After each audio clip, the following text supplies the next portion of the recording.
So, we started the concept of accounting standards yesterday. तो India में CA institute जो है वो अकाउंटिंग स्टैंडर्ड्स इशू करती है और ये अकाउंटिंग स्टैंडर्ड्स आज की तारीख में बात करें तो नॉन कॉर्पोरेट एंटिटीज़ के लिए एप्लीकेबल है और कुछ कंपनियों के लिए भी एप्लीकेबल है। कौन सी कंपनी जिन पे इंड एएस एप्लीकेबल नहीं है। जहाँ तक कंपनीज के लिए एएस को अप्लाई करने की रिस्पॉन्सिबिलिटी है वो किसकी है? गवर्नमेंट की, through ministry of corporate affairs. तो एमसीए ने दो तरह के अकाउंटिंग स्टैंडर्ड्स को नोटिफाई कर रखा है, एक एएस और दूसरा इंड एएस। इंड एएस जो है वो सिर्फ सेलेक्टेड कंपनीज के लिए, कल अपन ने डिस्कस किया। आज की तारीख में अगर कोई बात करे तो वो 2015-16 से शुरू हो गया था, पर आज की तारीख में सारी लिस्टेड कंपनीज पे एएस एप्लीकेबल है और प्राइवेट लिमिटेड कंपनीज 250 करोड़ या उससे ऊपर वाली जो नेटवर्थ वाली है उन पर एप्लीकेबल है। ओके, अब जहाँ तक अदर देन दोज कंपनीज हैं जिन पे इंड एएस एप्लीकेबल नहीं है उसके लिए एएस एप्लीकेबल है और एएस यही है जो इंस्टीट्यूट ने बनाए हैं और उनको एमसीए ने क्या किया, एक ही दिन नोटिफाई करके कह दिया ये सब कंपनीज को फॉलो करना है। और नॉन कॉर्पोरेट एंटिटीज के लिए तो इंड एएस है ही नहीं, उनको तो सिर्फ क्या फॉलो करना है, एएस। गोइंग फॉरवर्ड कुछ सालों में हो सकता है एएस खत्म ही हो जाए, सिर्फ क्या रहे, इंड एएस। ओके, अब अपन ने कह दिया एएस इनके लिए एप्लीकेबल है, ये वो सब। एप्लीकेबल का मतलब क्या? ओके, फॉलो नहीं करें तो क्या हो जाएगा? फॉलो करना किसके लिए मैंडेटरी है, किसको ध्यान रखना पड़ेगा? तो देखिए उसके लिए इंस्टीट्यूट ने क्या लिखा है, अपनी हेल्पलेसनेस बताइए। The institute not being a legislative body, ठीक है, तो can enforce compliance with its standards only by members. Okay, तो इंस्टीट्यूट कोई लीगल लेजिस्लेटिव बॉडी तो है नहीं, कोई लॉ तो बना नहीं सकती। तो अगर कोई भी स्टैंडर्ड उन्होंने बनाया और उसको कंप्लाई करवाना है तो इंस्टीट्यूट का जोर सिर्फ किस पे चल सकता है, उसके मेंबर्स पे, ठीक है। Like students are also not covered, तो सिर्फ मेंबर्स जो है उन पे आप कह सकते हैं, अपन जोर लगा सकते हैं, डरा सकते हैं, धमका सकते हैं, पब्लिक को तो कुछ बोल नहीं सकते।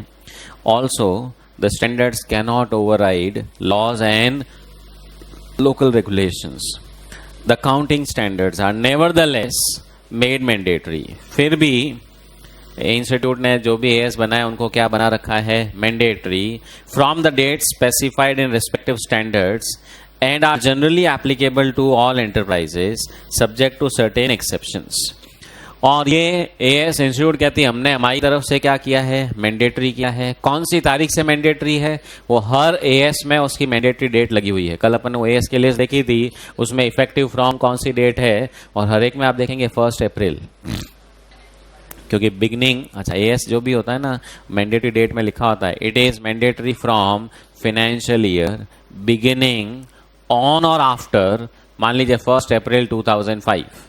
ऑन और आफ्टर 1 अप्रैल 2005 का मतलब मान लीजिए किसी का फाइनेंशियल ईयर जनवरी टू दिसंबर है। ओके, और हमने कह दिया 1 अप्रैल 2005 ऑन एंड ऑनवर्ड्स जो भी फाइनेंशियल ईयर शुरू होगा उस पर, तो जिसका जनवरी टू दिसंबर है उसके लिए वो एएस कब से मैंडेटरी होगा, जनवरी 5 या जनवरी 6 है जी, जनवरी 6। ओके, तो जिसका अप्रैल में शुरू हो रहा है उसका अप्रैल 5, जिसका मान लीजिए जुलाई में शुरू होता हो तो 1 जुलाई 5, किसी का मान लीजिए अक्टूबर में शुरू होता हो तो 1 अक्टूबर 5, और किसी का अगर जनवरी में शुरू होता हो तो जनवरी 6। ओके, मतलब 1 अप्रैल या उसके बाद जो भी फाइनेंशियल ईयर शुरू होगा, ओके, उस दिन से वो एएस क्या होगा, मैंडेटरी। आई जस्ट एग्जाम्पल बताया 1 अप्रैल 5, मतलब जो भी ईयर बताया है वो साल या उसके बाद जो भी ईयर शुरू हो रहा है किसी कंपनी के लिए वहाँ से मैंडेटरी होगा।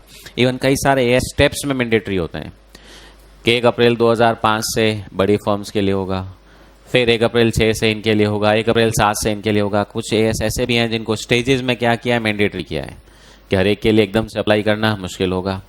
कुछ एएस ऐसे भी हैं जो हर एंटरप्राइज पे लगते ही नहीं हैं, और कुछ एएस ऐसे भी हैं जिनके सर्टेन प्रोविजंस कुछ स्पेसिफिक एंटरप्राइजेस के लिए नहीं लगते हैं। मतलब कुछ एएस ऐसे हैं जो सब पे लगते हैं, कुछ एएस ऐसे हैं जो सिलेक्टेड पे लगते हैं बाकी पे नहीं लगते, कुछ एएस का कुछ पोर्शन ऐसा है जो सब पे लगता है और बाकी पे नहीं लगता है। So that way you have different exemptions, classifications within the accounting standards. तो इसीलिए यहाँ पे लिखा है they are applicable to all enterprises subject to certain exceptions.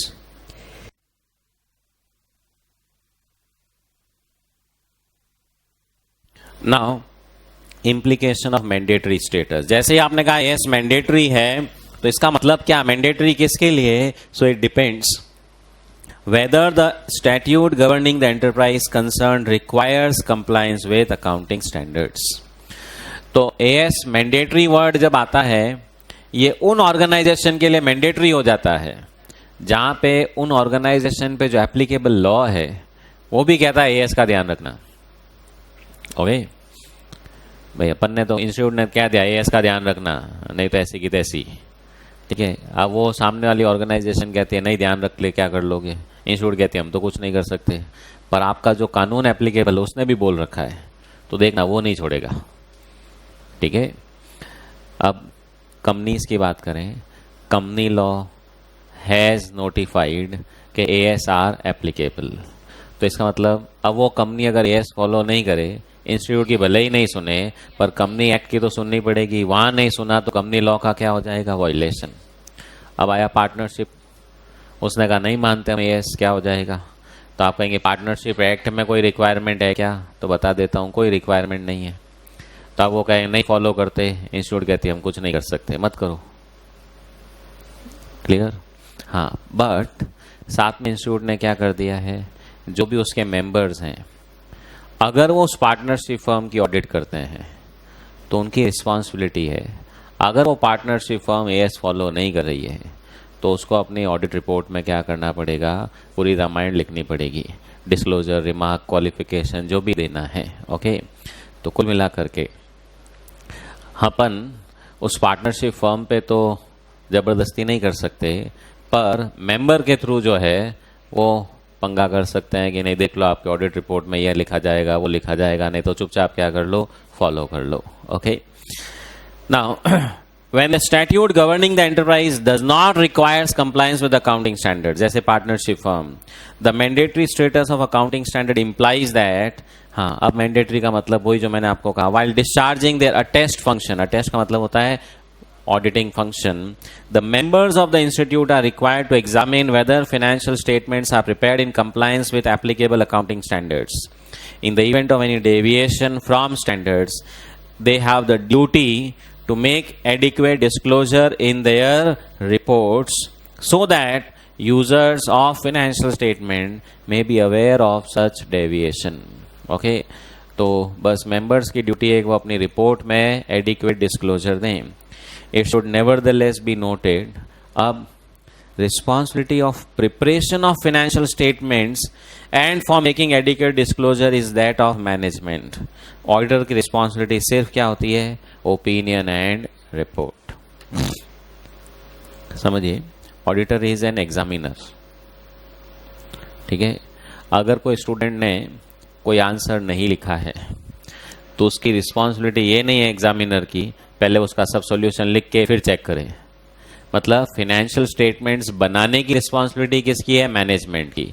Auditor का काम सिर्फ क्या है, उसको चेक करना, वेरीफाई करना, सब कुछ ठीक है तो रिपोर्ट उसके हिसाब से देनी है, ठीक नहीं है तो रिपोर्ट उसके हिसाब से देनी है. उसका काम AS को कंप्लाई करवाने का नहीं है. भाई ऑडिटर का काम ये नहीं पहले AS सप्लाई करो नहीं तो मैं साइन ही नहीं करूँगा, वो नहीं है.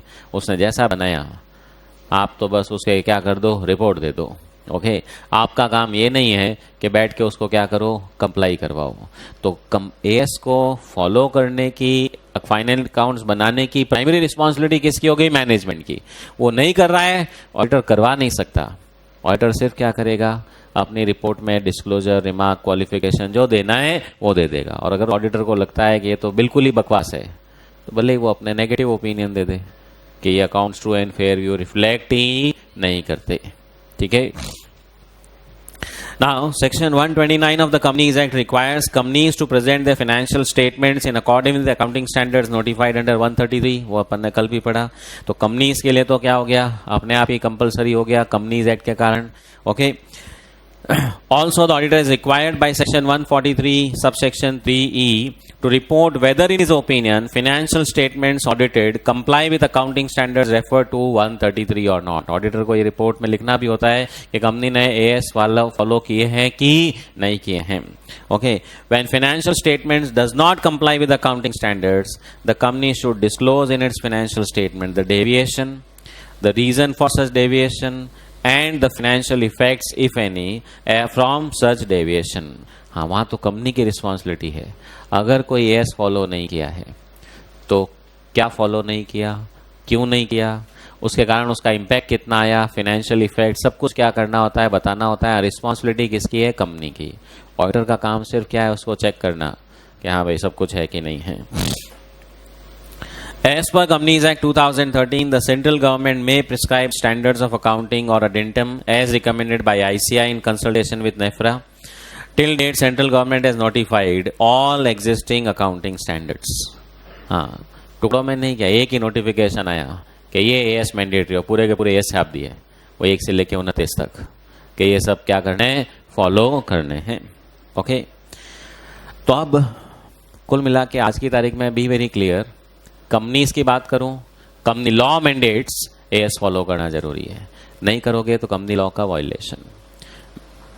Other than companies, the law does not requires to follow AS. Follow किया अच्छी बात है, नहीं किया और हम कुछ नहीं कर सकते. बस ऑडिटर क्या कर लेगा? अपनी रिपोर्ट में डिस्क्लोजर दे देगा. बट फॉलो करना किसकी रिस्पॉन्सिबिलिटी हुई? मैनेजमेंट की, अकाउंट्स डिपार्टमेंट की, ऑडिटर की नहीं है. ऑडिटर का काम सिर्फ और सिर्फ कंप्लायंस को चेक करना है. मैंने आपको कहा ना, एग्जामिनर का काम कॉपी भरवाना नहीं है. ठीक है, उसका काम सही गलत क्या है बस उसकी रिपोर्ट देना है. ठीक है, तो वैसे ही ऑडिटर का काम है. एएस फॉलो हुआ तो ठीक, हाँ, he can of course tell the management ये एएस फॉलोज नहीं किया है, कर दो तो रिपोर्ट में नहीं आएगा. फिर भी वो नहीं माने तो फिर कोई इलाज नहीं है, चिंता करने की जरूरत नहीं है. अब अपन बात कर रहे हैं बार बार फाइनेंशियल स्टेटमेंट्स एएस के हिसाब से होने चाहिए. हाँ, कोई भी एएस ये नहीं कहता है बुक्स ऑफ अकाउंट्स एएस के हिसाब से होनी चाहिए. कारण जो भी यूजर्स हैं, चाहे वो शोल्डर्स हैं, चाहे गवर्नमेंट है, चाहे फाइनेंशियल क्रेडिटर्स हैं, चाहे आपके ट्रेड क्रेडिटर्स हैं, चाहे जनरल पब्लिक है, कोई भी आकर के बुक्स ऑफ अकाउंट्स नहीं देखने वाला. हर कोई क्या देखने वाला है? Financial statements. तो फाइनेंशियल स्टेटमेंट्स एएस के हिसाब से बनेंगे तभी जब साल भर बुक्स एएस के हिसाब से बनाई हो. तो इसलिए कोई भी एएस ये नहीं कहता बुक्स एएस के हिसाब से बनाओ, वो कहता है फाइनेंशियल स्टेटमेंट एएस के हिसाब से बना लो. तो अब अपन बात करते हैं फाइनेंशियल स्टेटमेंट्स. कौन से फाइनेंशियल स्टेटमेंट्स एएस के हिसाब से होने चाहिए? तो प्रीफेस टू एएस सेज वो फाइनेंशियल स्टेटमेंट्स जो पब्लिक एट लार्ज के लिए बनाए जाते हैं. अगर मैनेजमेंट अपनी इंटरनल रिपोर्टिंग के लिए हर महीने, हर थोड़े दिनों में कोई ना कोई फाइनेंशियल स्टेटमेंट्स बनाती है तो उस पे एएस फॉलो करने की कोई रिक्वायरमेंट नहीं है. फॉर एग्जांपल, जैसे अपन कॉस्टिंग पढ़ रहे हैं, कॉस्टिंग पी&एल अकाउंट भी बनाते हैं और अपना फाइनेंशियल पी&एल अकाउंट और होता है. मतलब आप ये समझिए दो अलग अलग पी&एल अकाउंट. तो आप कहेंगे क्या कॉस्टिंग पी&एल भी एएस के हिसाब से बनाना पड़ेगा क्या? तो understand, costing P&L is internal financial statement, it is not for public at large. वो सिर्फ इंटरनल मैनेजमेंट रिपोर्टिंग के लिए है, उसमें एएस की कोई रिक्वायरमेंट नहीं है. पर अगर आपने जनरल पर्पस फाइनेंशियल स्टेटमेंट बनाए, मतलब कंपनी के जो फाइनल अकाउंट्स बनते हैं, जो आप क्या कह सकते हो आरओसी में भी फाइल करते हो, शोल्डर्स को भी भेजते हो एनुअल रिपोर्ट के साथ में, तो वो जनरल पर्पस वाले हो गए, उसमें एएस फॉलो होना जरूरी है.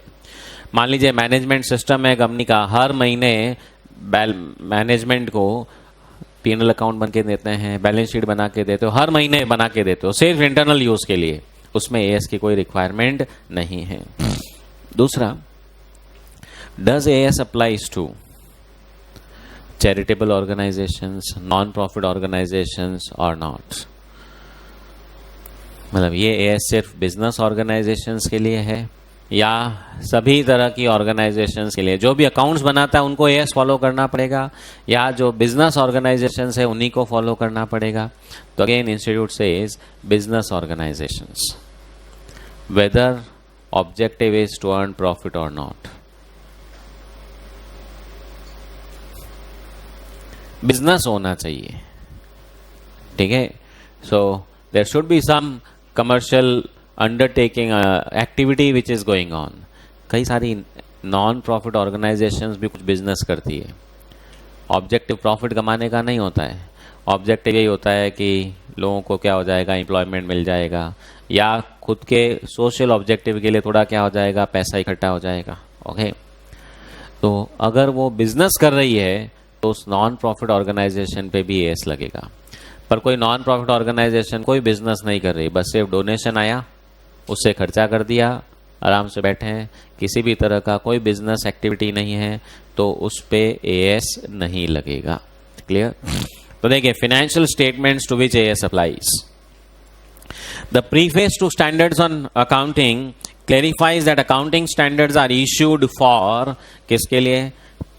Use in preparation presentation of general purpose financial statements. तो ये एक स्टैंडर्ड टर्म है, general purpose financial statements issued to public by such, हाँ क्या लिखा है, commercial, industrial, business enterprises.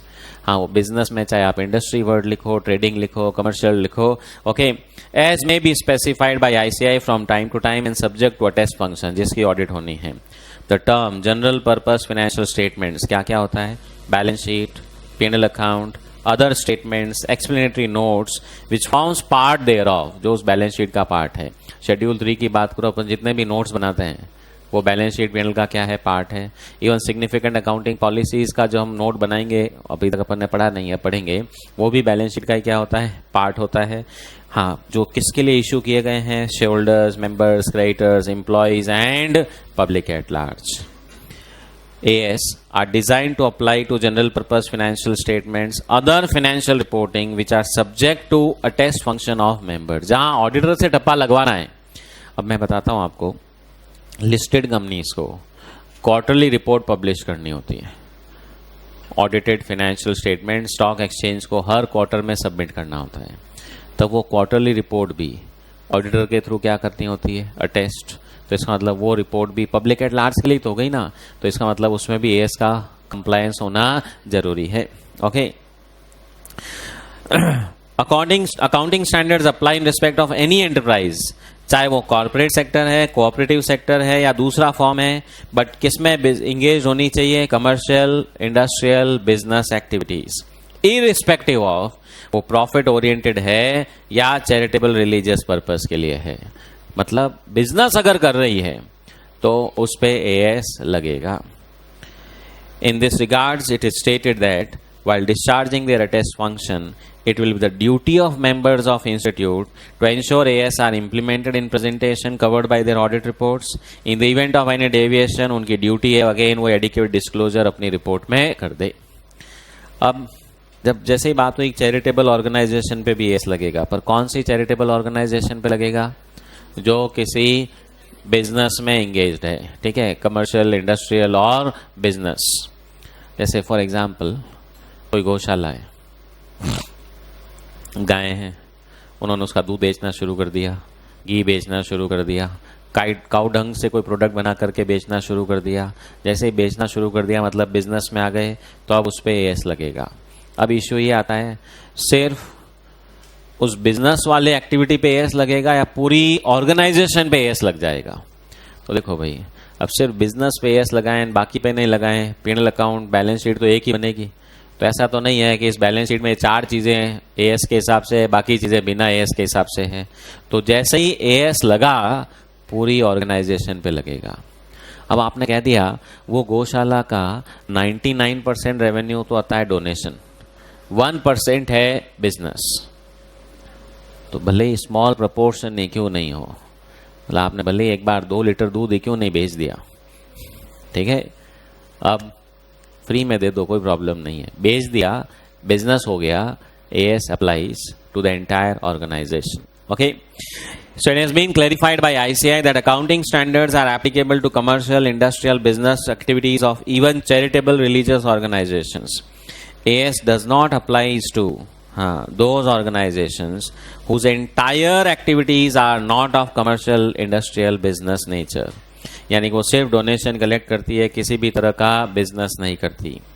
However, even if a very small proportion of activity of enterprise is commercial. तो AS will apply to all its activities. Bracket में लिख दो entire organization. Okay, पूरी की पूरी ऑर्गेनाइजेशन पे AS लग जाएगा. ठीक है. अब applicability of AS to different entities. तो ऐसे कल भी अपना डिस्कशन हुआ. कुछ कंपनीज पे इंड AS, बची हुई कंपनीज पे AS, नॉन कॉर्पोरेट पे AS. पर वो AS के लिए इंस्टीट्यूट ने कुछ लेवल्स बना रखे हैं कि कुछ AS टफ हैं, कुछ इजी हैं, कुछ मीडियम वाले हैं. तो अलग अलग लेवल ऑफ एंटरप्राइजेस के लिए अलग अलग तरह के रिलैक्सेशंस और एग्जेम्पशंस हैं. भाई बहुत छोटी ऑर्गेनाइजेशन है, उस पे बेचारे पे सब AS का भार लाद दो, ज़बरदस्ती हो जाएगी, जाती हो जाएगी. तो इसलिए इंस्टीट्यूट ने उनके लिए कुछ छूट दे रखी है. पर आप कहेंगे छोटी ऑर्गेनाइजेशन की डेफिनेशन क्या? हर कोई कह देगा कि मेरी तो ऑर्गेनाइजेशन छोटी है. भाई कितना ही बड़ा आदमी हो, कहेगा मेरे से देखो वो वाला कितना बड़ा है, उसको देखते मैं तो छोटा ही हूँ. क्लियर? तो दैट वे भाई आपके पापा पेरेंट्स भी यही कहते हैं ना, ये तो अभी बच्चा है. भले आप लोग नहीं मानते हो तो क्या हो गया.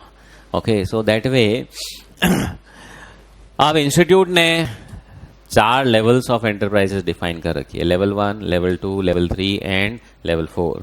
तो देखिए, for the purpose of compliance of AS, the ICAI is earlier issued an announcement on criteria for classification of entities and applicability of accounting standards. और उस क्लासिफिकेशन में 3 लेवल बनाए थे. लेवल, अच्छा वो तो लेवल 2 और 3 को स्मॉल मीडियम था, बाकी लेवल 1 बिग एंटरप्राइजेस था. ये बहुत पहले की बात है. उस वक्त कंपनी लॉ में, सुन लीजिएगा ध्यान से, AS फॉलो करने की कोई रिक्वायरमेंट नहीं थी. मतलब सारी रिस्पॉन्सिबिलिटी उस वक्त किसके पास थी? ICAI के पास. ICAI ने AS बनाए, सबके लिए एप्लीकेबल थे. तो ICAI ने 3 लेवल बनाए. Level 1 big enterprises, level 2 medium, level 3 small. वो companies as well as partnership, proprietorship सबके लिए कॉमन था. बाद में गवर्नमेंट ने कानून चेंज किए, कंपनीज के लिए अपनी अलग रामायण कर दी. तो इंस्टीट्यूट का ये जो अनाउंसमेंट था, ये सिर्फ किसके लिए रह गया? इसका यूज किसके लिए रह गया? नॉन कॉर्पोरेट एंटिटीज के लिए. ओके, तो आगे लिखा, however when the accounting standards were notified by central government. Okay, तो ये जो इंस्टीट्यूट का क्राइटेरिया था, इसका कोई यूज नहीं रहा. Consequent to certain differences in criteria for classification of levels as issued by ICAI and as notified by government, the Accounting Standard Board decided to revise its criteria for classification and applicability of accounting standards and make the same applicable only to non-corporate. तो वैसे भी है, अब ये ठीक है, अपन थोड़ी अच्छी लैंग्वेज यूज़ कर रहे हैं, अदरवाइज सीधा सीधा कहा जाए तो गवर्नमेंट ने कहा अपनी अनाउंसमेंट साइड में रखो. ठीक है, ये हमारी रिक्वायरमेंट है, कंपनी इसका क्लासिफिकेशन हम बताएंगे. और गवर्नमेंट ने कहा हमको 3 नहीं समझ में आता. गवर्नमेंट ने कहा 2 ही क्लासिफिकेशन कंपनीज में, या तो बड़ी या छोटी. इंस्टीट्यूट ने कहा नहीं, बड़ी, बीच वाली, छोटी वाली. गवर्नमेंट ने कहा ऐसा कुछ नहीं. तो कंपनीज के लिए आज की तारीख में 2 ही क्लासिफिकेशन है, पढ़ेंगे आगे. एक बिग एंटरप्राइजेज, एक small and medium. Other than companies के लिए इंस्टीट्यूट ने कहा आप छोड़ो, 3 भी नहीं, हम तो क्या करेंगे, 4 कर देंगे. ओके, तो अब इंस्टीट्यूट ने 4 क्राइटेरिया कर रखे हैं. So criteria for classification of non corporate entities as decided by ICAI. हाँ, अब इसमें थोड़ी सी फनी थिंग है. लेवल 1, हाँ लेवल 1 मतलब ब्रैकेट में लिख लीजिए बिग एंटरप्राइजेस. ओके, तो नॉन कंपनी एंटिटीज, देखिए इंस्टीट्यूट ने लिखा क्या है, non companies which fall in any one or more of the following categories. मतलब ये नीचे 5 क्राइटेरिया हैं, इन 5 में से किसी एक क्राइटेरिया को भी फुलफिल कर लिया तो लेवल 1, 2, 3 को कर लिया तो भी रहोगे लेवल 1 में. फिर आपने कहा मेरे ओवरऑल हाईएस्ट मार्क्स आए, फर्स्ट रैंक आई. फिर आपने कहा मेरे हर सब्जेक्ट में हाईएस्ट आए, तो भी रैंक तो फर्स्ट ही रहेगी. ये तो नहीं, अच्छा हर सब्जेक्ट में भी हाईएस्ट आए तो अगले 5 सालों तक आप ही का नाम छापेंगे कि फर्स्ट रैंक. ओके, तो therefore that will remain level 1. अब हाँ, क्या लिखा है, entities whose securities are listed. हाँ, बात किसकी हो रही है, नॉन कॉर्पोरेट एंटिटीज की है. वो आप ढूंढ के लाओ भाई, मेरे को नहीं पता। मैं तो बोला था थोड़ी फनी चीज़ है, बट हो सकता है ना भाई, गवर्नमेंट पहले सॉरी इंस्टीट्यूट एकदम प्रोएक्टिव है, कल को कोई लॉ आ जाए नया, पार्टनरशिप फर्म भी चाहे तो लिस्टेड करा सकती है, LLPs लिस्टिंग हो सकती हो, ठीक है। इक्विटी नहीं तो डेट सिक्योरिटीज लिस्टेड करा सकती है, तो होने को तो कुछ भी हो सकता है ना, बार बार ये कौन चेंज करेगा, ठीक है भाई। जैसे अपन है वैसे इंस्टीट्यूट वाले भी हैं जी, कौन माता पिता बार बार करे, एक बार में बना दो, ठीक है। तो एंटिटीज जिनकी सिक्योरिटीज लिस्टेड है और in the process of listing on any stock exchange, चाहे इंडिया में चाहे आउटसाइड इंडिया, हो सकता है ना आउटसाइड इंडिया वैसे कंट्रीज भी हो, अदर देन कॉर्पोरेट्स भी क्या कर सकते हैं, लिस्टिंग करा सकते हो, ठीक है। तो उस केस में वो ऑर्गेनाइजेशन जो इंडिया में है या इंडिया के बाहर लिस्टेड है या in the process of listing है, मतलब लिस्टेड होते ही, देखिए सिंपल सा रूल है, लिस्टेड ऑर्गेनाइजेशन की जब भी अपन बात करते हैं इसका मतलब पब्लिक एट लार्ज क्या हो गई, इन्वॉल्व हो गई। और जहां पब्लिक एट लार्ज इन्वॉल्व हो गई वहां पे आप कहेंगे इनको कोई छूट नहीं दी जा सकती, मतलब सारे एएस उनको क्या करने पड़ेंगे, फॉलो करने पड़ेंगे, नहीं तो करेगा कौन। तो जहां पब्लिक एट लार्ज का नाम आ गया वहां पे of course no relaxation, everything becomes mandatory for them. तो पहला रूल है लिस्टेड, दूसरा banks including cooperative banks, financial institutions जिनको अपन एनबीएफसीज बोलते हैं, और entities carrying on insurance business that is insurance companies, ठीक है। तो ये भले ही एक ही ब्रांच की बैंक क्यों नहीं हो, ठीक है, बट बैंक होना इटसेल्फ, एनबीएफसी होना इटसेल्फ लेवल 1, क्यों, काम ही पैसों का कर रहे हैं। अच्छा, पैसा जब ले रहे हो तो पब्लिक का ही ले रहे हो, ठीक है, भले ही वापस बांट भी पब्लिक में रहे हो, बट जहां फाइनेंस बिजनेस आ गया, इंश्योरेंस आ गया, ओके, तो वहां पर कोई छूट नहीं है, वो पहले ही साल से इनकॉर्पोरेट होते ही सीधा लेवल 1 की क्राइटेरिया में ही आते हैं। Then all entities engage in commercial industrial business activities जिनका टर्नओवर एक्सक्लूडिंग अदर इनकम, मतलब सिर्फ रेवेन्यू फ्रॉम ऑपरेशंस की बात हो रही है, एक्सीड्स 250 करोड़ इन इमीडिएट प्रीसीडिंग अकाउंटिंग ईयर। हाँ, ये थोड़ा सा याद रखना भाई, इमीडिएट प्रीसीडिंग अकाउंटिंग ईयर मतलब नहीं, अकाउंटिंग ईयर मान लो अप्रैल टू मार्च वाला ही है, तो जो ईयर खत्म हुआ उसमें अगर 250 करोड़ से ज़्यादा का टर्नओवर हो गया तो अगले साल के लिए लेवल 1 में, ओके। तो 250 करोड़ से ज़्यादा का टर्नओवर, फिर again entities in this commercial industrial business undertaking जिनकी borrowings including public deposits exceeds 50 crore during immediate preceding accounting year, और लास्ट में पूरा परिवार holding subsidiary entities of any one of the above. Suppose कोई होल्डिंग कंपनी है, सुनेगा ध्यान से, वो एक पार्टनरशिप फर्म में पार्टनर है, company can be a partner, और उस पार्टनरशिप फर्म में उसका प्रॉफिट शेयरिंग रेशियो 60% है। तो अब सुनना ध्यान से, that partnership firm is a subsidiary of that company, it's a subsidiary, not a company but it is a subsidiary, okay. क्योंकि वैसे भी AS21 जो है आपके कोर्स में नहीं है, which deals with consolidated financial statements, वो कहीं पे भी कंपनी वर्ड यूज ही नहीं करता है, वो बात वर्ड यूज करता है एंटरप्राइज। एंटरप्राइज वर्ड जो है उसमें हर तरह की ऑर्गेनाइजेशन आती है। तो अगर किसी कंपनी ने पार्टनरशिप फर्म में भी मोर देन 50% कंट्रोल ले रखा है तो पार्टनरशिप फर्म भी एक सब्सिडरी हो गई, और वो सब्सिडरी होने के कारण, ठीक है, आप कहेंगे कि अगर वो कंपनी जो है वो अगर लेवल 1 वाली एंटरप्राइज है तो पार्टनरशिप फर्म भी लेवल 1 वाली हो जाएगी, भले उसका टर्नओवर 2 करोड़ ही क्यों नहीं हो, 2 लाख रुपए ही क्यों नहीं हो, ओके। मतलब परिवार में से कोई एक जना लेवल 1 पे पहुंच गया, ठीक है, तो entire family goes to level 1। हाँ, कुछ एंटरप्राइजेस बाय बर्थ लेवल 1 में होगी, कौन सी, बैंक्स, एनबीएफसीज, इंश्योरेंस कंपनीज।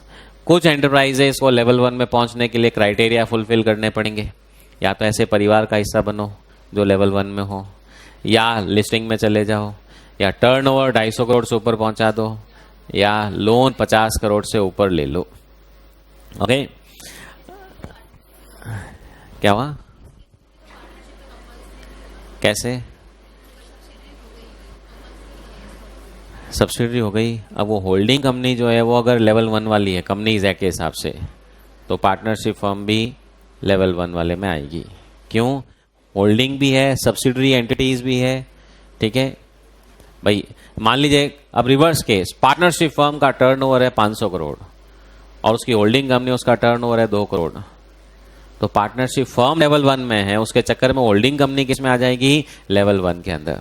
ठीक है, मतलब किसी एक को ये क्राइटेरिया फुलफिल करना है, ठीक है, तो the entire family will be part of level 1। मतलब आपने कहा होल्डिंग सब्सिडरीज मिला के 10 कंपनियां हैं, ठीक है, 10 कंपनियां चाहे फर्म वॉट एवर इट में भी, उसमें से सिर्फ एक कंपनी ने 250 करोड़ वाला काम कर दिया, तो पूरी कंपनी बाकी की सब लेवल 1। अब इसमें एक चीज देखिएगा, जो सी और डी पॉइंट है ना, टर्नओवर 250 करोड़ से ज़्यादा, लोन 50 करोड़ से ज़्यादा, वो लेवल 1 में जिस साल टर्नओवर 250 करोड़ पहुंचा है उस साल लेवल 1 नहीं होगी, उसके अगले साल में होगी। उसका बहुत लॉजिकल रीज़न है। जैसे ही लेवल 1 में पहुंचे, इंस्टीट्यूट ने कहा ये ASB फॉलो करने हैं। अब ये ASB फॉलो करने हैं, तो मान लीजिए 250 करोड़ का टर्नओवर 15 अक्टूबर को रीच हुआ, आप कहेंगे अब 16 अक्टूबर से लगा दो भाई एस, बीच में तो लगा नहीं सकते। आप कहेंगे ठीक है साल के शुरू से लगा दो, वो कहेगा 6-7 महीने हो गए, मेरे तो अकाउंट्स उसके हिसाब से चल रहे थे, अब कहाँ से लगाऊं?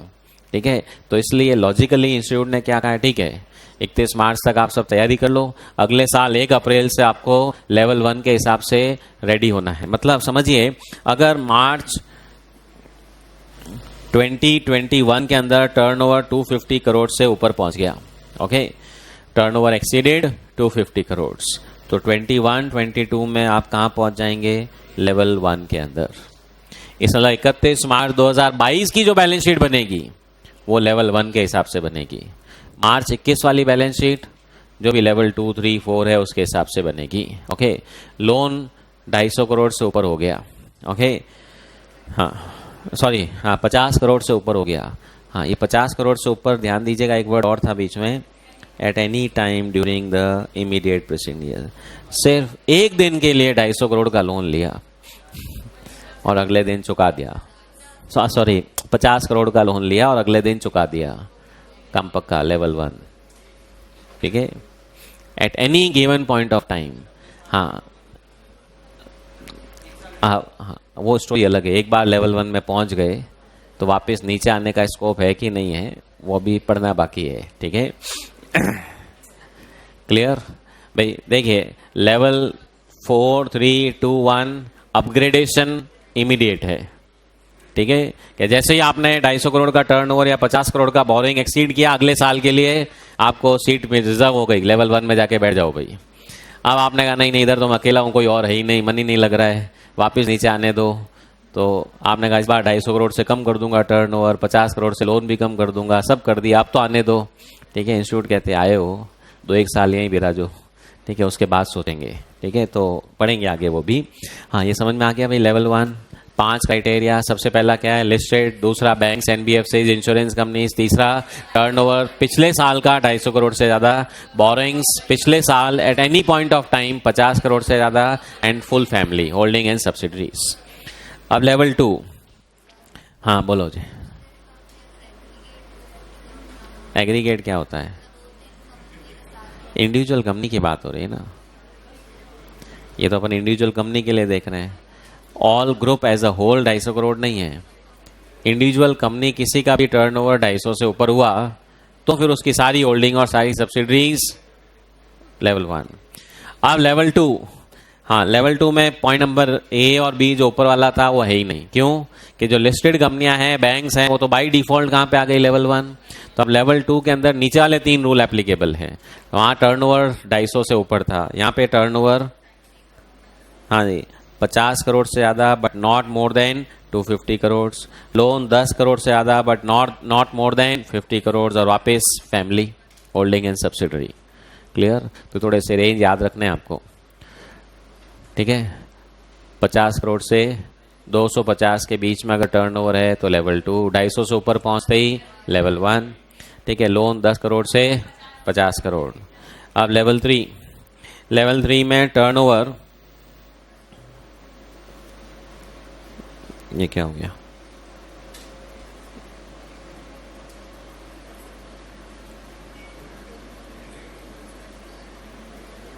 सेम ही लिखा हुआ है ना, अच्छा सॉरी, हाँ 10 crore but not more than 50 crores or 2 crores but not more than 10 crores. Okay. Level 4 balancing figure, भाई चार में से चारों को डिफाइन नहीं किया जाता है, 3 को डिफाइन करो। अब आपने कहा हमने बिजनेस शुरू किया है, 25 लाख रुपए का टर्नओवर कर लिया, बहुत खुश हुए, पता चला, चुपचाप बैठ जाओ लेवल 4 में, ठीक है। हाँ तो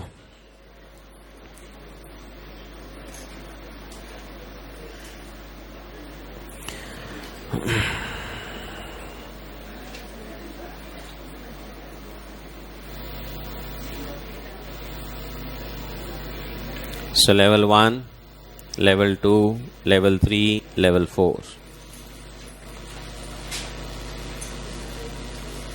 Listed under listing.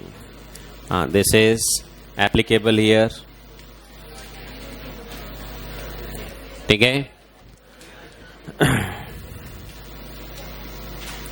Banks, financial institutions, insurance company. Applicable here, not applicable. Turnover of last year exceeds 250, 50 से 250,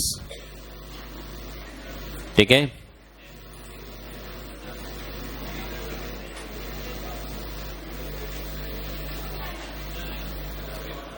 है जी, है जी, सॉरी, एक minute.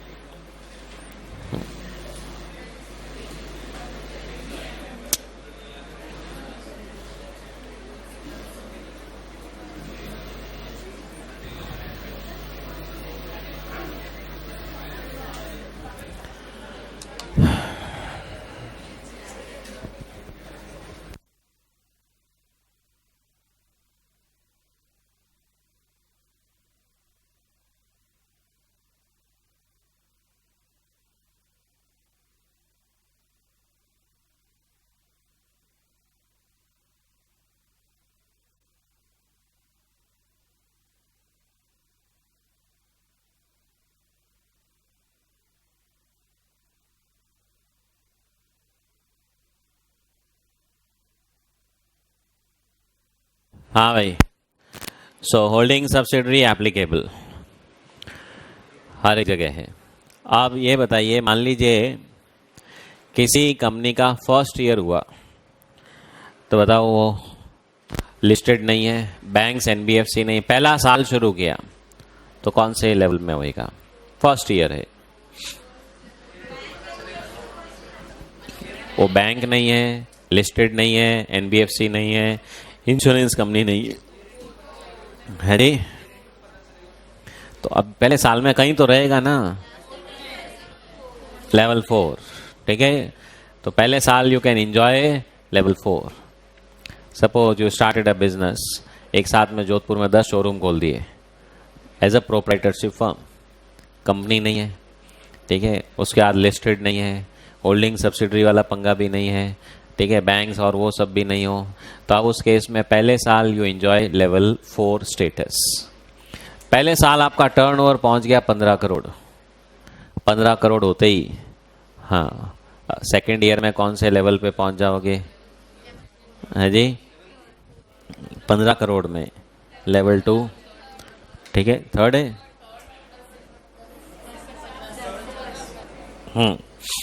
Then third year, suppose आपकी टर्नओवर 250 करोड़ से ऊपर पहुंच गया, तो आप लेवल 4 के लिए सीधा, ईयर 4 के लिए सीधा लेवल 1।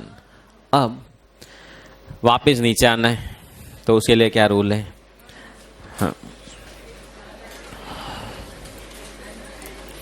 हाँ, एमएसएमई पता है भाई, माइक्रो स्मॉल मीडियम एंटरप्राइजेस। तो आप ये भी लिख सकते हो ब्रैकेट में, लेवल 4 का मतलब क्या है, माइक्रो, लेवल 4 इज माइक्रो, ठीक है।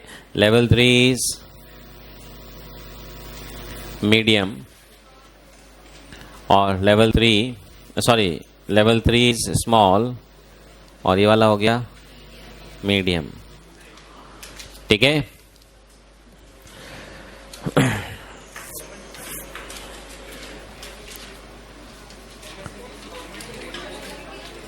नहीं वो तो है, पर लॉजिक्स याद रखने के लिए भाई, लेवल 1 2 3 का लॉजिक याद रखने के लिए। लेवल 1 बिग, आगे बिग तो कोई है ही नहीं, तो विच इज नॉट एन एमएसएमई।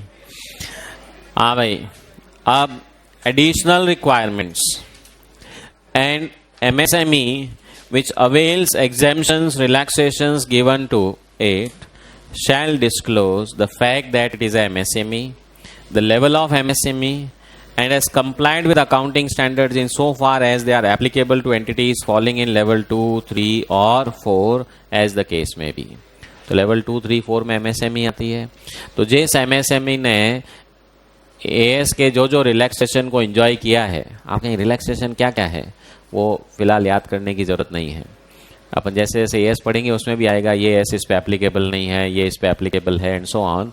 पर जो रिलैक्सेशन एंजॉय कर रही है वो अपने एनुअल रिपोर्ट में एक लाइन ज़रूर लिखेगी कि हम लेवल 4 वाली एमएसएमई हैं और हमको जो एग्जेम्पशंस अवेलेबल है वो हम इंजॉय कर रहे हैं, जो एएस हमारे लिए एप्लीकेबल है उनको हम क्या कर रहे हैं, फॉलो कर रहे हैं।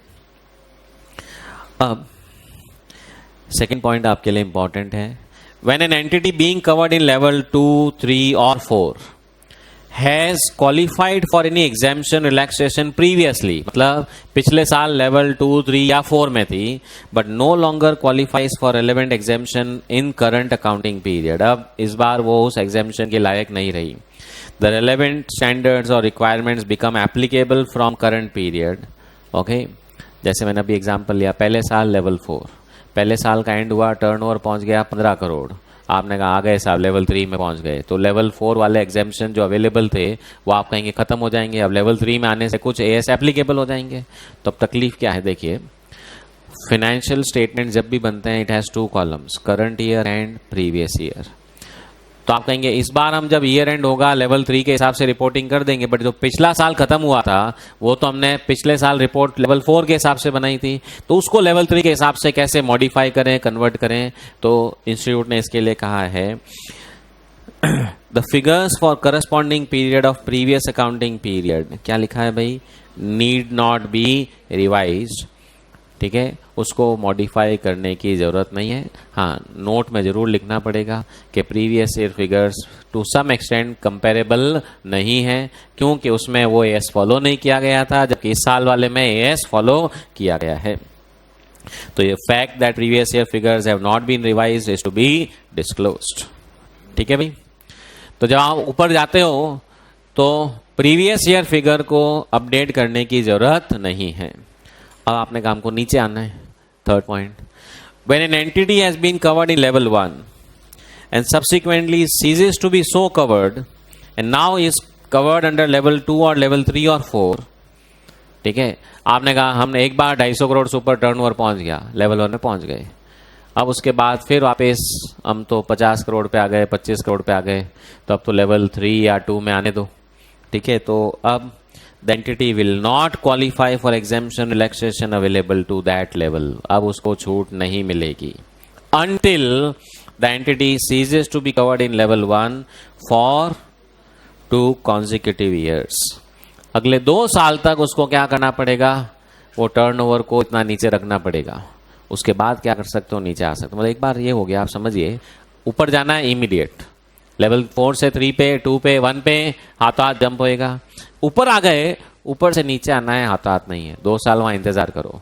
अच्छा, बाई चांस फर्स्ट ईयर था, फर्स्ट ईयर में लेवल 4 में ही रहोगे, भले ही टर्नओवर कुछ भी पहुंचा दो, क्योंकि वो तो ईयर एंड होने पे कंक्लूड होता है। अब ईयर एंड में आपने कहा 500 करोड़ का टर्नओवर, सेकंड ईयर में कहाँ पहुंच गए, लेवल 2 में, सॉरी 1 में 500 करोड़, अब लेवल 1 में पहुंच गए, सेकंड ईयर में टर्नओवर हो गया वापस 5 करोड़, तो भी सेकंड ईयर के लिए फिक्स हो ही गया था। देखिए सेकंड ईयर में कहाँ रहना है, वो फिक्स कब हुआ, फर्स्ट ईयर के एंड में, फर्स्ट ईयर के एंड में जैसे ही टर्नओवर की जोड़ लगाई कि अरे 500 करोड़, सेकंड ईयर का आपका टिकट कट गया लेवल 1।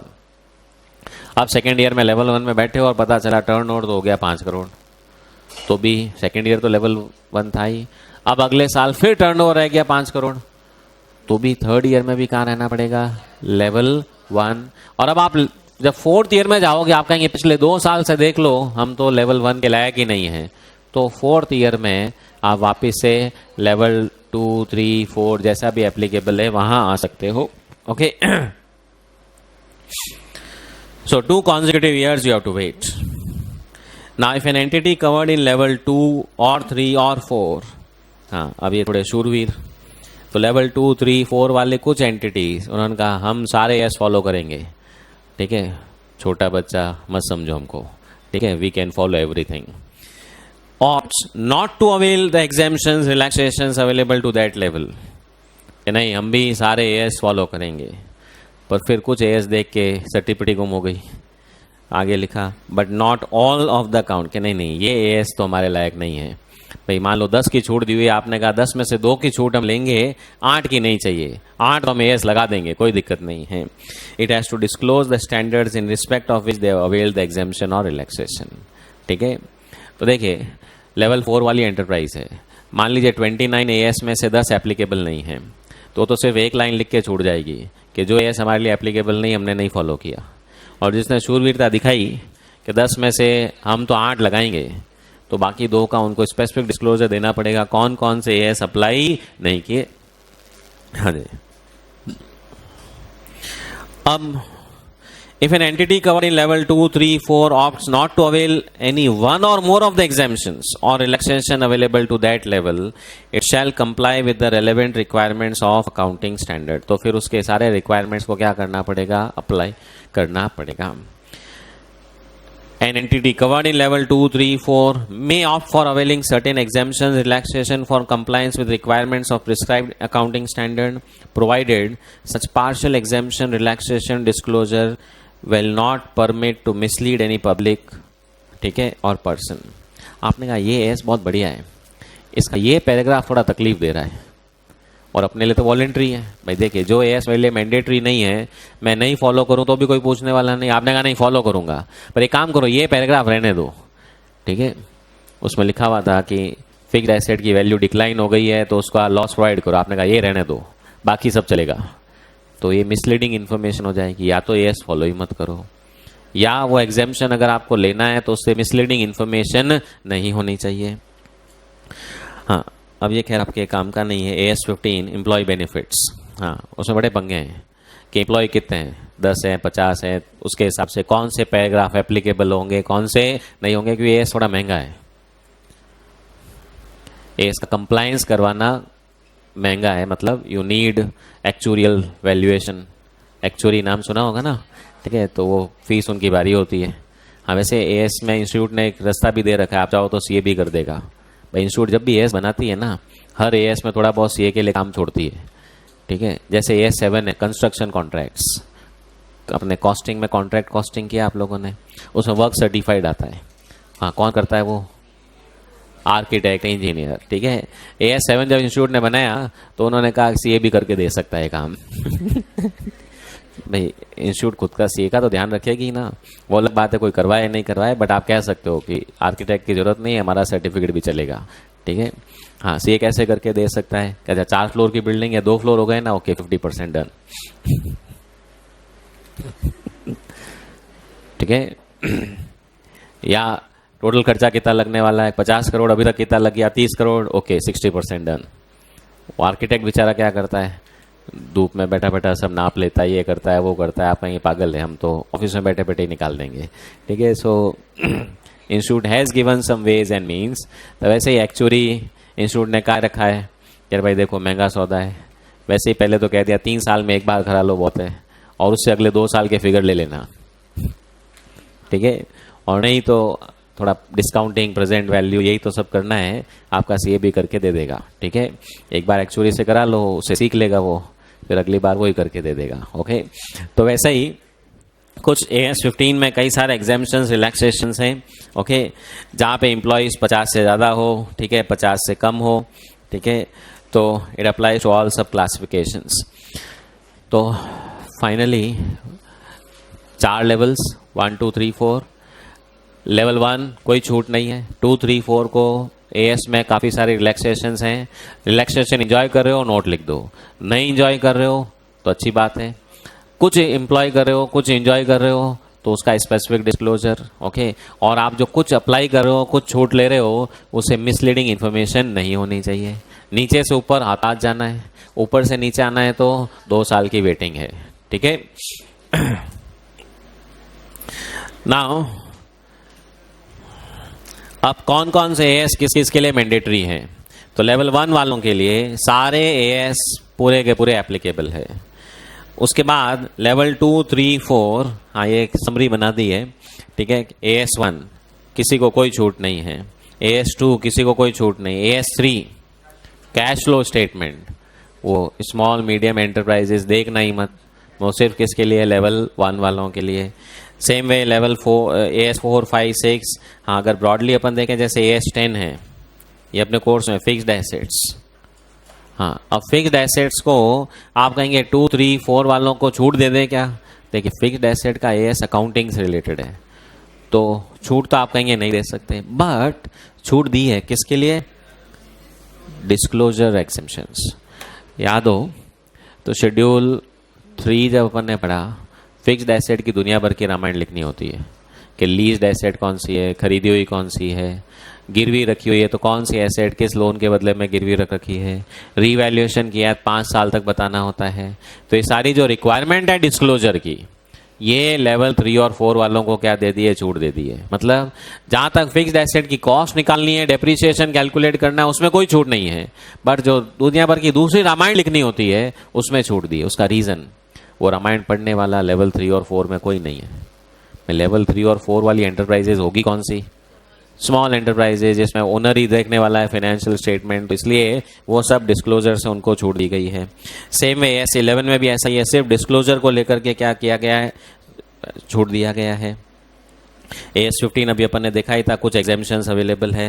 AS17 देखिए, not applicable, it is segment reporting, ये सिर्फ बड़ी एंटरप्राइज। वैसे भी AS17 जब पढ़ते हैं ना, उसमें लिखा हुआ है it is applicable for these enterprises जिनका टर्नओवर इतने ज़्यादा हो, तो अपने आप ही वो लेवल 2 3 के लिए एप्लीकेबल नहीं है। हाँ, AS18 रिलेटेड पार्टीज, मतलब रिलेटेड पार्टीज के साथ ट्रांजैक्शन की डिटेल दो। अब छोटी छोटी कंपनियों का, मतलब छोटी छोटी ऑर्गेनाइजेशन का क्या माथापच्ची करें? ठीक है, क्यों रिलेटेड के साथ किया कि बाहर वालों के साथ किया, कौन देखने वाला है? ओके, तो this is the logic of giving certain exemptions, relaxations. AS19 hire purchase वाला है। हाँ, छूट किसी को नहीं दी जा सकती, एंट्रियां तो वैसे ही करनी पड़ेगी, पर छूट किस में दी गई है? डिस्क्लोजर्स में। ठीक है। AS20 is EPS। अब ये तो है ही नॉन कॉर्पोरेट एंटिटीज, शेयर ही नहीं है तो EPS लगा के क्या कर लोगे? Okay. AS21 is holding subsidiaries. ठीक है, तो अल्टीमेट कंपनी होनी चाहिए। ये सब्सिडरी तो भले ही पार्टनरशिप फर्म हो सकती है, तो इन पे AS21, एक 21 है, 23 और 27 है, तीनों ही holding companies, associate companies, joint ventures. ठीक है, दे आर नॉट एप्लीकेबल। हाँ जी। AS24 जो है वो डिसकंटिन्यूइंग ऑपरेशंस का है। अगर कोई कंपनी अपना काम बंद करने वाली है तो उसमें कुछ डिस्क्लोजर्स करने होते हैं। अगेन वो स्मॉल मीडियम माइक्रो एंटरप्राइजेस के लिए एप्लीकेबल नहीं है। AS5 is interim financial reporting, तो ब्रॉडली लिस्टेड कंपनीज के काम आता है जिनको इंटरिम रिपोर्टिंग करनी होती है, क्वार्टरली, हाफ ईयरली। छोटी कंपनियां वैसे ही नहीं करती है तो इसका यूज़ नहीं है। हाँ, AS26 इंटेंजिबल असेट्स, सिर्फ डिस्क्लोजर्स के क्या दिए हैं? एग्जेम्पशन। AS28 impairment. हाँ, इम्पेयरमेंट की कैलकुलेशन भी थोड़ी मेहनत वाली है, तो इस माइक्रो एंटरप्राइजेस के लिए क्या दे दिया है? Not applicable. बाकी के लिए एप्लीकेबल, बट वो डिस्क्लोजर की, रामायण की सब क्या कर दी है? छोड़ दे दी है। AS29 कंटिंजेंट लाइबिलिटीज, हाँ सबके लिए एप्लीकेबल है, डिस्क्लोजर्स में क्या दे दिया है? छोड़ दे दिया है। ओके। अब ऐसे ये सब कुछ याद रखने की कोई ज़रूरत नहीं है, क्योंकि ये ऐसा क्वेश्चन आएगा उसमें ऐसा पॉइंट नहीं आएगा अगर ये तो इस पर लगता ही नहीं, क्यों पूछा, छोड़ो इसको। ठीक है, केस स्टडी होगा उसमें लेवल 1 है, 2 है, 3 है, 4 है, वो तो जनरली कुछ होगा नहीं, तो आपको तो एएस की रिक्वायरमेंट अपने को तो पूरी याद रखनी ही पड़ेगी, उसके हिसाब से ही जवाब देना पड़ेगा। हाँ, डिस्क्लोजर्स में कई सारी चीज़ें हैं उसके अंदर और भी, ठीक है, कि कई सारे आपको और डिटेल भी देनी होती है, तो उसमें क्या है, कुछ छूट दी गई है, ठीक है। अब आता है कॉर्पोरेट एंटिटीज। हाँ, कंपनीज के लिए गवर्नमेंट ने कहा है कंपनियां दो तरह की है, एक बिग कंपनीज, एक स्मॉल एंड मीडियम। वो माइक्रो होती ही नहीं कोई कंपनी, होने का मतलब ही फील ऐसा आता है ना, कहाँ कंपनी है, भले ही काम भले ही लेबर का ही नहीं हो, पर कंपनी नाम आते ही आपको लगता है नहीं माइक्रो तो नहीं होगा। तो एक तो स्मॉल मीडियम एंटरप्राइज कंपनी या नॉन एसएमसी। तो अब देखिए क्राइटेरिया, दो क्राइटेरिया है, दो कैटेगरी है, एक स्मॉल मीडियम कंपनी और दूसरी नॉन स्मॉल मीडियम कंपनी, दो नाम दिए हैं। अगेन जब दो ही हैं तो डिफाइन किसको करेंगे, एक को। अब गवर्नमेंट ने डेफिनेशन कैसे दी है, एसएमसी को डिफाइन किया है। एसएमसी कौन है, फर्स्ट जो लिस्टेड नहीं है, जो बैंक नहीं है, जिसका टर्नओवर ये नहीं है, ठीक है, तो they have got it in a reverse way. हाँ, अपने लेवल 1 में क्या था, जो लिस्टेड है, जो बैंक है, तो लेवल 1 था। अब रिवर्स करोगे तो सब माइनस में कह दो, whose debt securities are not listed, which is not a bank financial institution, जिसका टर्नओवर 250 करोड़ से ऊपर नहीं था, जिसकी बोरोइंग 50 करोड़ से ऊपर नहीं थी, जो होल्डिंग सब्सिडरी नहीं है, ठीक है। तो ये सब तो क्या हो गई, एसएमसी। और जैसे ही आपने कहा ये नॉट हटा दो तो ये क्या हो जाएगी, नॉन एसएमसी। अब इसमें क्या क्या छूट है, तो एसएमसीज के लिए कुछ एएस जो एप्लीकेबल ही नहीं है, AS 3 and 17, कुछ एएस है जिसमें रिलैक्सेशन है डिस्क्लोजर का, ठीक है, और AS 18 जो है वो सब पे लगता है। हाँ, आप कहेंगे नीचे क्यों लिखा, ठीक है, तो ऊपर वाला जो AS 18 था उसमें रिक्वायरमेंट अलग है, मतलब नॉन कॉर्पोरेट के लिए एग्जाम्पशन रिलैक्सेशन की लिस्ट अलग है, कॉर्पोरेट के लिए एग्जाम्पशन रिलैक्सेशन की लिस्ट अलग है। चलिए जी, आप कुछ क्वेश्चन आंसर्स खुद को पढ़ने, कुछ मैं पढ़ूंगा। हाँ, ऑब्जेक्टिव ऑफ अकाउंटिंग स्टैंडर्ड्स क्या है, तो 3-4 फायदे, हार्मोनाइजेशन, सबके एक जैसे प्रिंसिपल्स फॉलो हो, डुप्लीकेसी मतलब ऑप्शंस कम हो, कंपेरेबिलिटी क्या हो जाए, बेटर हो जाए, ओके। हाँ, significance of issuing Indian accounting standard, Ind AS, तो आप कहेंगे ग्लोबलाइजेशन, इंडिया कंपनियां बाहर जा रही है तो उनको तकलीफ आती है, तो वर्ल्ड ओवर एक जैसे अकाउंटिंग स्टैंडर्ड्स हो ताकि एक ही सेट ऑफ फाइनेंशियल स्टेटमेंट हर जगह क्या हो जाए, काम आ जाए, ओके। हाँ, एन ऑर्गेनाइजेशन जिसका ऑब्जेक्ट चैरिटेबल रिलीजियस है, वो ये कह रही है कि accounting standards are not applicable since only very small proportion are business in nature. आपने कहा बस स्मॉल प्रपोर्शन, 1 लीटर दूध ही क्यों नहीं बेचा, हाँ, ये सारे के सारे एप्लीकेबल, ठीक है। A public charitable institute registered under Companies Act, वो सेक्शन 8 कंपनी होती है, कौन सी होती है,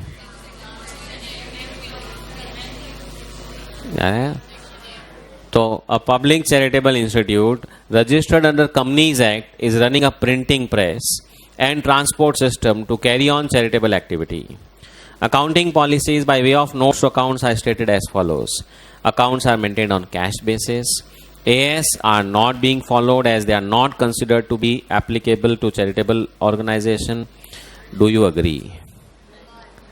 तो आप सबसे पहले बिजनेस करिए, वो तो छोड़ो, कंपनी है, कंपनी होते तो सेक्शन 8 है, चाहे कोई भी है, कंपनी होते ही companies act comes into picture, और वहाँ गवर्नमेंट ने कोई छूट नहीं दी है, AS तो फॉलो करने ही पड़ेंगे। So since it is registered under companies act, ठीक है, no exemption to such companies is available, तो इसलिए अकाउंट्स एक्रूअल बेसिस पे फॉलो करने पड़ेंगे, AS फॉलो करना पड़ेगा, नो रिलैक्सेशन इज देयर। अब ये एक अच्छा पॉइंट है, Y limited avails sales tax deferral benefit. ये बताता हूं क्या होता है sales tax deferral benefit. Government subsidies कई तरह से देती है। अब गवर्नमेंट ने एक स्कीम निकाली, आप माल बेचो, GST कलेक्ट करो, जमा कराने की जरूरत नहीं है, अपने पास रखो 5 साल तक, बाद में जमा करा देना। कि एक तरह से हम आपको क्या कर रहे हैं, फाइनेंस कर रहे हैं, कि जो पैसा आपको गवर्नमेंट को आज देना है आप 2, 3, 5 साल तक यूज करो फिर जमा करा देना। तो that is sales tax deferral scheme. Collect करते जाओ पब्लिक से, गवर्नमेंट में जमा मत कराओ। Under which it is required to pay the tax collected after 5 years to the government. Such tax collected of 51 crore is shown as unsecured loan. अब 51 करोड़ रुपए का हमने ये टैक्स कलेक्ट कर करके अपने पास इकट्ठा कर लिया जो 5 साल बाद जमा कराना है। तो वाई लिमिटेड एसएमसी है या नॉन एसएमसी है?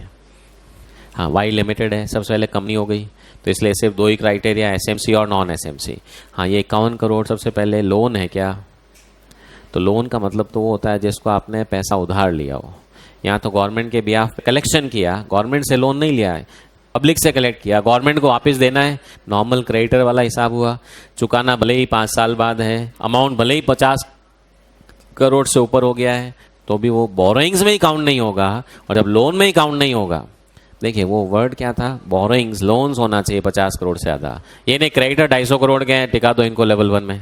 ओके, सो ये क्राइटेरिया बोरोइंग वाले रूल पे तो अप्लाई ही नहीं होगा। हाँ, अगर कोई दूसरे क्राइटेरिया में फंस जाती है, मान लीजिए टर्नओवर 250 से ऊपर हो जाए, वो कुछ हो जाए कि 50 करोड़ का अगर ये पैसा इकट्ठा कर लिया है, तो मान के चलता हूँ टर्नओवर भी शायद 250 करोड़, हाँ अब हो सकता है आपने कहा जीएसटी 3% वाला ही हो, ठीक है, तो 250 क्या 1000 करोड़ से ऊपर पहुंच गया होगा। जीएसटी 28% वाला हो तो हो सकता है कि 250 करोड़ भी नहीं पहुंचा होगा। तो वो सब अलग बातें हैं, बट सिर्फ ये 51 करोड़ के क्राइटेरिया पे लेवल 1 में नहीं आएगी। Z engaged in insurance broking business, SMC और नॉन एसएमसी? हाँ, इंश्योरेंस ब्रोकिंग और इंश्योरेंस कंपनी सेम क्या अलग अलग? देखिए, इंश्योरेंस कंपनी अलग होती है और उसके एजेंट्स जो होते हैं, एजेंट्स 2 तरह के होते हैं, एक नॉर्मल एजेंट्स और एक insurance brokers. Insurance brokers can be agents of multiple insurance companies. Okay, otherwise normal agent जो है वो किसी एक इंश्योरेंस कंपनी का हो सकता है, एक से ज़्यादा का नहीं। पर जो भी है, it is not a insurance company. वो जो था ना, banks, financial institution, insurance company, वो जो इंश्योरेंस करती है, वो जो ब्रोकर्स हैं बीच वाले, वो इंश्योरेंस बिजनेस जरूर कर रहे हैं, but they are not insurance companies. तो वो उस सेकंड पॉइंट में जाएंगे ही नहीं। तो अगर उनको आपको लेवल 1 में टिकाना है, तो फिर तो उनका टर्नओवर, बोरोइंग्स, वो वाला क्राइटेरिया काम आएगा। ठीक है। W limited, an unlisted not profit company registered under section 8, provides micro finance to backward classes और उसकी इंटरेस्ट इनकम 40 करोड़ है। तो एसएमसी है या नॉन एसएमसी है? हाँ, ध्यान दीजिए, बिजनेस कौन सा है? फाइनेंस बिजनेस, मतलब एनबीएफसी हो गई। एनबीएफसी आते ही आप कहेंगे टर्नओवर देखने की जरूरत नहीं है, लेवल 1। ठीक है, आज इतना ही।